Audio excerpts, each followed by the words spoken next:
नमस्कार छात्रों, मैं रेखा नितिन पहलवान, अलेगावकर हाई स्कूल खड़की, आपके सामने कक्षा 10वीं लोक भारती पाठ चौथा छापा प्रस्तुत करने जा रही हूँ। इस कविता के कवि हैं ओम प्रकाश आदित्य जी। ओम प्रकाश आदित्य जी हिंदी की वाचिक परंपरा में हास्य व्यंग्य के शिखर पुरुष हैं। उन्होंने हास्य व्यंग्य कविता के साथ साथ हिंदी कवि सम्मेलनों में हास्य व्यंग्य के वे पुरोधा थे। प्रस्तुत कविता छापा में कवि ओम प्रकाश जी ने आयकर विभाग के छाते के माध्यम से आम आदमी की आर्थिक स्थिति एवं छापा मारने वालों की कार्य प्रणाली को प्रस्तुत किया है। कवि द्वारा किया छापे का वर्णन व्यंग्यात्मक हास्य निर्माण करता है। देखो छात्रों, छापा जो समाज के प्रतिष्ठित धनिक लोग होते हैं उनके घरों पर मारा जाता है आयकर विभाग के द्वारा। किंतु इस कविता में छापा जो है वो किसके घर आप पड़ा हुआ है? तो एक सामान्य कवि के घर पर पड़ा हुआ है। जब धनिकों के घर पर छापा डाला जाता है तो उनके घरों में मिला गया जो भी ज्यादा धन या काला धन, अनधिकृत धन मिलता है उसे सरकार जब्त कर लेती है और जमा करवा लेती है। तो अब देखते हैं यही न्याय गरीबों के बारे में, या जब सामान्य व्यक्ति के घर छापा पड़ता है तो सरकार किस प्रकार से न्याय देती है। तो यह जो समाज में एक सांचा है कि ज्यादा है तो निकाल लेते हैं और कम है तो दे देते हैं, किंतु यहाँ पर इस छापे के बारे में ऐसा नहीं होता। जब ज्यादा है तो सरकार निकाल लेती है, लेकिन जब किसी निर्धन के घर छापा पड़ता है उसके पास सरकार को या उन अधिकारी को कुछ नहीं प्राप्त होता, तो क्या उस समय सरकार का यह दायित्व है कि उसे कुछ देकर जाए? यही प्रश्न कवि ने हमें इस कविता में पूछा है। और यह जो सामाजिक व्यवस्था है, इस व्यवस्था पर कवि आदित्य जी ने एक करारा व्यंग कसा है। व्यंग यानी क्या? जो कमियां हैं, जो दोष है, उसे व्यंग कहते हैं। यह जो कविता है ये हास्य व्यंग्यात्मक कविता है, अर्थात इस कविता में कवि ने समाज का जो व्यंग है वो तो हमारे सामने लाया है, किंतु कैसे? हंसते हंसते, हमें हंसाते हंसाते कवि हमें जो भी वास्तविकता है उसका एहसास कराते हैं। तो आइए देखते हैं कविता छापा। सबसे पहले हम यह कविता पढ़ेंगे। आइए देखते हैं कविता छापा। मेरे घर छापा पड़ा, छोटा नहीं बहुत बड़ा। वे आए, घर में घुसे और बोले, सोना कहाँ है? मैंने कहा, मेरी आंखों में है, कई रात से नहीं सोया हूं। वे रोष में आकर बोले, स्वर्ण दो स्वर्ण। मैंने जोश में आकर कहा, स्वर्ण मैंने अपने काव्य में बिखेरे हैं, उन्हें कैसे दे दूं? वे झुंझलाकर बोले, तुम समझे नहीं, हमें तुम्हारा अनधिकृत रूप से अर्जित अर्थ चाहिए। मैं मुस्कुराकर बोला, अर्थ मेरी नवी कविताओं में है, तुम्हें मिल जाए तो ढूंढ लो। वे कड़क कर बोले, चांदी कहाँ है? मैं भड़क कर बोला, मेरे बालों में आ रही है, धीरे धीरे। वे उद्भ्रांत होकर बोले, यह बताओ तुम्हारे नोट कहाँ हैं? परीक्षा से 1 महीने पहले करूंगा तैयार। वे गरज कर बोले, हमारा मतलब आपकी मुद्रा से है, मुद्रा से। मैं लरज कर बोला, मुद्राएं? आप मेरे मुख पर देख लीजिए। वे खड़े होकर कुछ सोचने लगे, फिर शयन कक्ष में घुस गए और फटे हुए तकिए की रुई नोचने लगे। उन्होंने टूटी अलमारी को खोला, रसोई की खाली पीपियों को टटोला, बच्चों की गुल्लक तक देख डाली, पर सब में मिला एक तत्व खाली। कनस्तरों को मटकों को ढूंढा, सब में मिला शून्य ब्रह्मांड। देखकर मेरे घर में ऐसा अरण्य कांड, उनका खिला हुआ चेहरा मुरझा गया और उनके बीच सूची हृदय में रौद्र की जगह करुण रस समा गया। वे बोले, क्षमा कीजिए, हमें किसी ने गलत सूचना दे दी। अपनी असफलता पर वे मन ही मन पछताने लगे, सिर झुकाकर वापिस जाने लगे। मैंने रोककर कहा, ठहरिए, सिर मत धुनिए, मेरी एक बात सुनिए।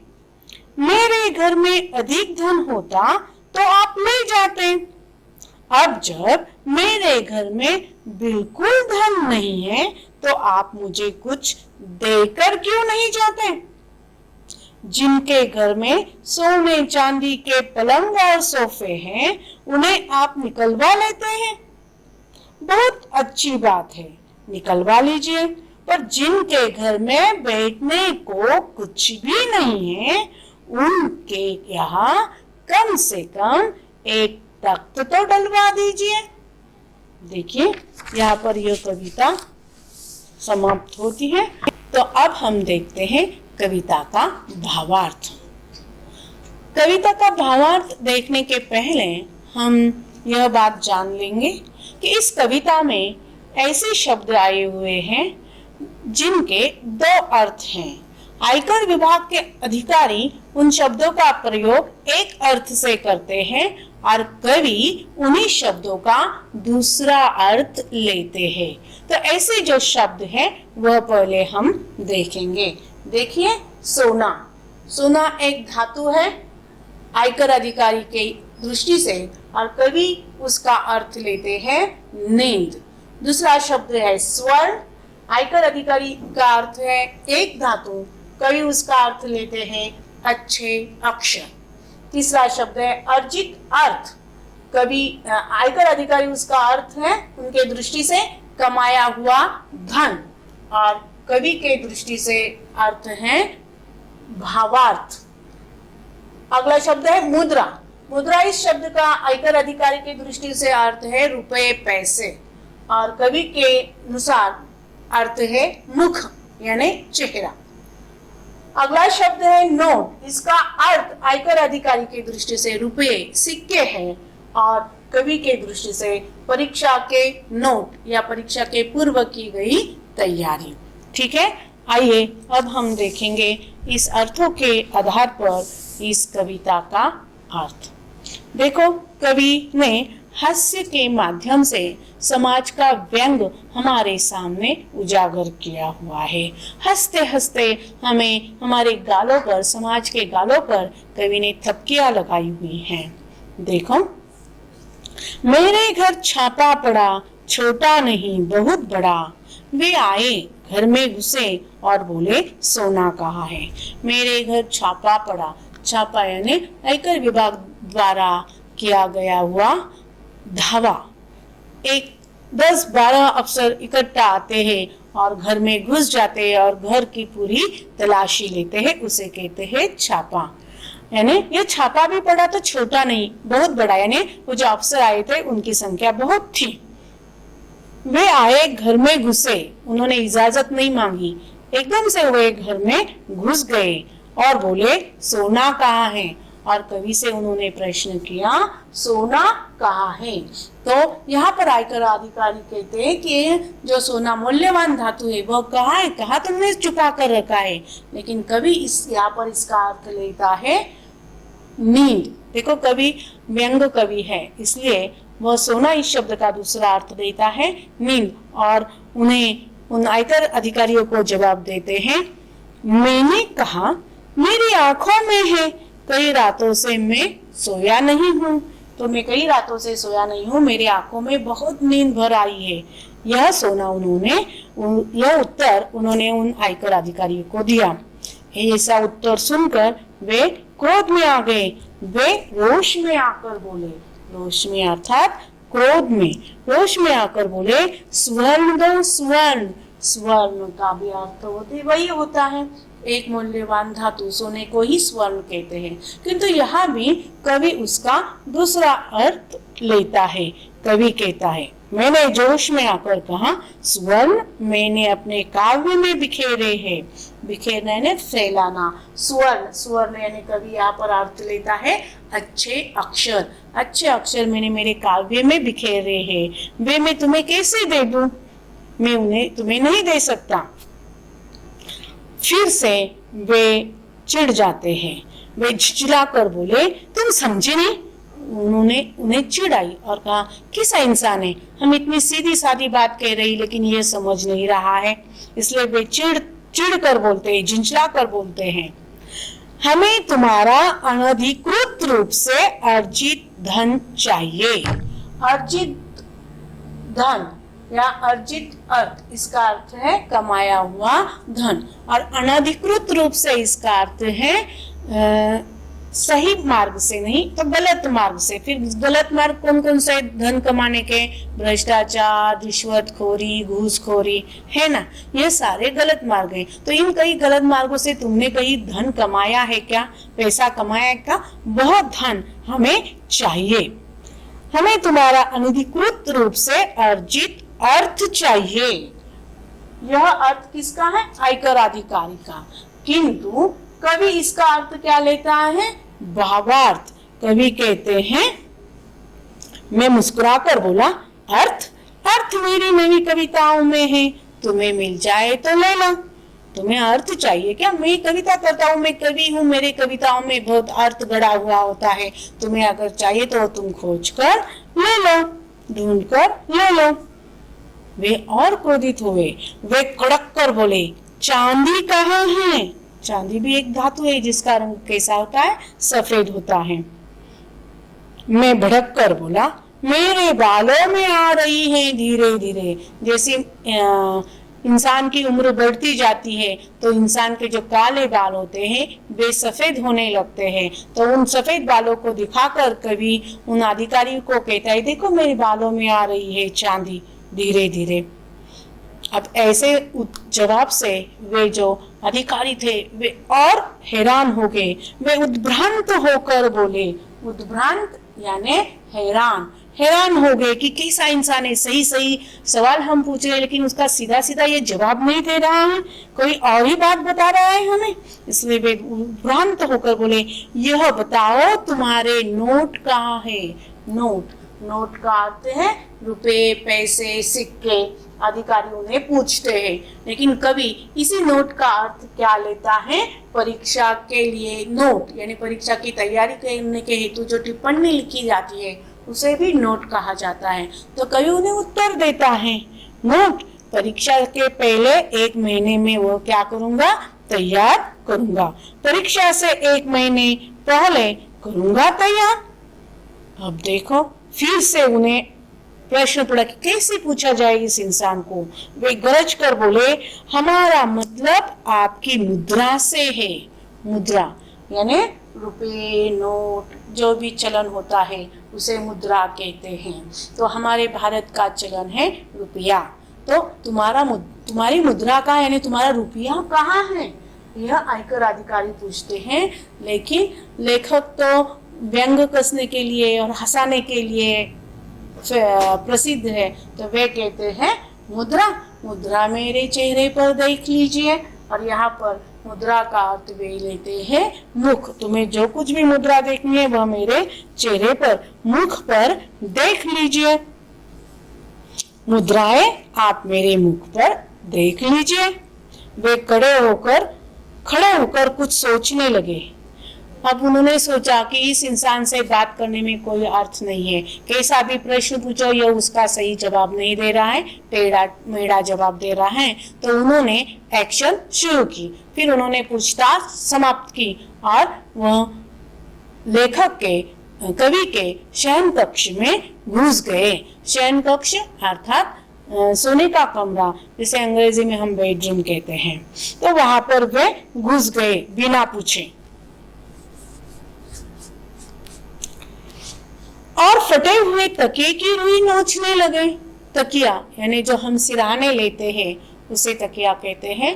तो उन्होंने सोचा कि इंसान तो सीधा सीधा जवाब नहीं दे रहा है, शायद इसने इसका जो कुछ धन है, हीरे मोती जवाहिरात हो, वो तकियों में गद्दियों में कहाँ पर क्या किया होगा, छिपा कर रखा होगा। इसलिए उन्होंने जो फटी हुई, देखो लेखक के घर जो तकिया है वो भी कैसी है, फटी हुई है, और उस फटी हुई तकिया की रुई यानी जो कपास होती है वो हाथों से नोचने लगे, यानी अलग अलग करने लगे और उनमें हीरे जवाहिरात ढूंढने लगे। तो ये जो फटी हुई तकिया का यहाँ पर लेखक ने उल्लेख किया है, इसी से हमें मालूम पड़ता है कि यह बहुत ही सामान्य व्यक्ति है, गरीब व्यक्ति है। फिर उन्होंने शयन कक्ष होने के बाद वे कहाँ पर गए, लेखक के रसोई घर में गए। शयन कक्ष में उन्होंने तकियों को नोचा, उनकी रुई देखी, लेकिन उन्हें कुछ नहीं मिला। फिर उन्होंने टूटी अलमारी को खोला, देखो कैसा वर्णन किया है निर्धनता का।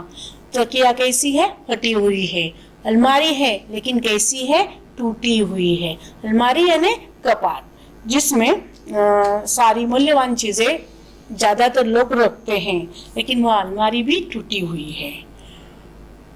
उन्होंने टूटी अलमारी को खोला, फिर रसोई की तरफ मुड़े, रसोई की खाली पीपियों को टटोला।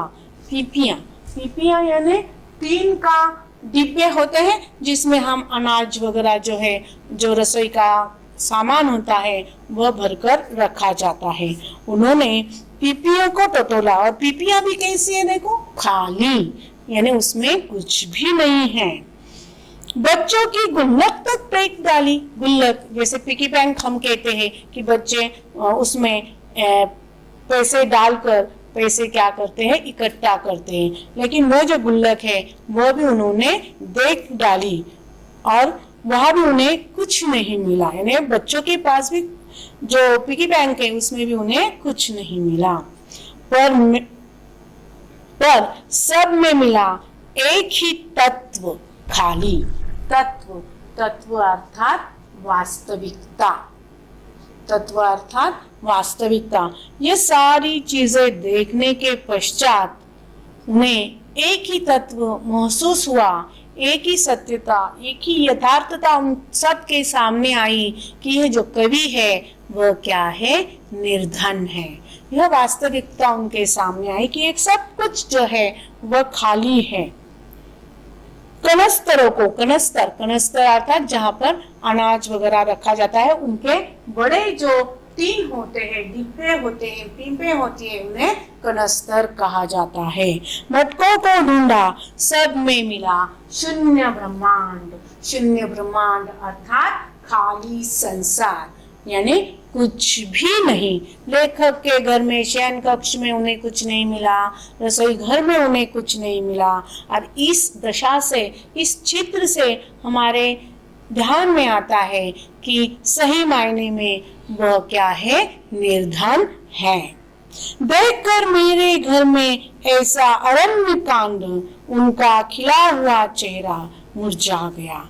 अरण्य कांड यानी निर्धनता, कि इसके रसोई घर में कुछ नहीं है, तकिए फटे हुए हैं, अलमारी टूटी हुई है, गुल्लक खाली है, अर्थात ये पूरे के पूरे कफल्लक, निर्धन, गरीब, दीन व्यक्ति है। और यह सब देखकर शुरुआत में जो उनका चेहरा जोश में था, खिला हुआ था, वे आए और उन्होंने कवि के ऊपर प्रश्नों का भड़ीमार किया कि ये कहाँ है, वो कहाँ है, वो कहाँ है। उस वक्त वो बहुत जोश में थे, लेकिन घर की यह सारी हालत देखकर उनके जो खिले हुए चेहरे वो थे, वो सारे क्या हो गए, मुरझा गए।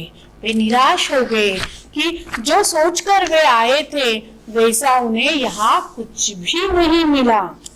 और उनके बीच सूची हृदय में रौद्र की जगह करुण रस समा गया। और ये सारी हालात देखकर वह जो शुरू में रौद्र रूप धारण करके आए थे, रौद्र यानी क्रोधित होकर आए थे, उनकी जगह उनके हृदय में करुणा आई, यानी कवि के प्रति उनके मन में दया आई कि अरे रे, ये सचमुच बेचारा गरीब इंसान है और इसके पास काहे का धन, काहे के हीरे और काहे के जवाहिरात, इसके यहाँ तो खाने के भी लाले हैं। इसलिए फिर वह कवि से क्षमा याचना करते हैं। वे बोले, क्षमा कीजिए, हमें किसी ने गलत सूचना दे दी, शायद हमें किसी ने गलती से बता दिया तुम्हारे यहाँ बहुत धन है वगैरह वगैरह, इसलिए हम आए तो आपको तकलीफ हुई, हम क्या चाहते हैं, माफी चाहते हैं। अपनी असफलता पर वे मन ही मन पछताने लगे। पछताना यानी पश्चाताप करना। उन्हें बुरा लगा कि हम इतने कुछ हासिल करने के इरादे से आए थे, किंतु यहाँ पर तो हमें कुछ भी नहीं मिला। सिर झुकाकर वापिस जाने लगे और उनको गलती का एहसास हुआ, इसलिए वह अपना सिर झुकाकर वापस जाने लगे। उस वक्त कवि उन्हें कहते हैं, मैंने उन्हें रोककर कहा, ठहरिए, रुक जाइए, ठहरिए यानी रुक जाइए, सिर मत धुनिए, मेरी एक बात सुनिए। सिर मत धुनिए यानी ज्यादा मत सोचिए, मेरी एक बात सुनिए, मुझे भी तुमसे कुछ कहना है। मेरे घर में अधिक धन होता तो आप ले जाते, अगर आपको हीरे मोती जवाहिरात कुछ मिलता तो अवश्य आप क्या करते, ले जाते। लेकिन अब जब मेरे घर में बिल्कुल धन नहीं है तो आप मुझे कुछ देकर क्यों नहीं जाते? ये कैसा इंसाफ है तुम्हारा? ज्यादा है तो तुम लेकर जाते हो, लेकिन अब मेरे पास तो कुछ भी नहीं है तो तुम मुझे कुछ देकर जाओ, मुझे कुछ धन थोड़ा सा देकर जाना चाहिए आपको, ऐसा वे उन अधिकारियों से कहते हैं। तो आप मुझे कुछ देकर क्यों नहीं जाते?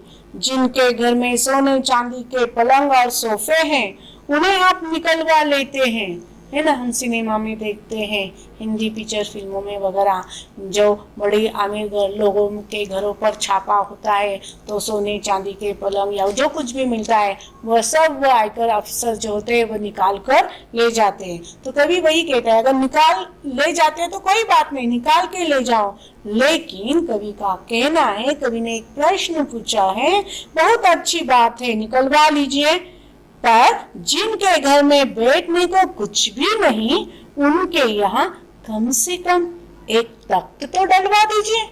तख्त अर्थात लकड़ी का बांग या बेंच। जो धनवान है, अमीर है, उनके घरों से तुम धन निकलवा लेते हो, सोने चांदी के सोफे निकलवा लेते हो, अच्छी बात है। लेकिन जिनके घर में तुम्हें धन नहीं मिलता उनके घर में तुम्हें धन देना चाहिए। जिनके घर में बैठने के लिए कुछ नहीं है उनके लिए उनके घरों में तुम कम से कम एक लकड़ी का बाग, एक तख्त तो डलवा देना तुम्हारी जिम्मेदारी बनती है। देखो यहाँ पर इस प्रकार से यह कविता पूर्ण होती है।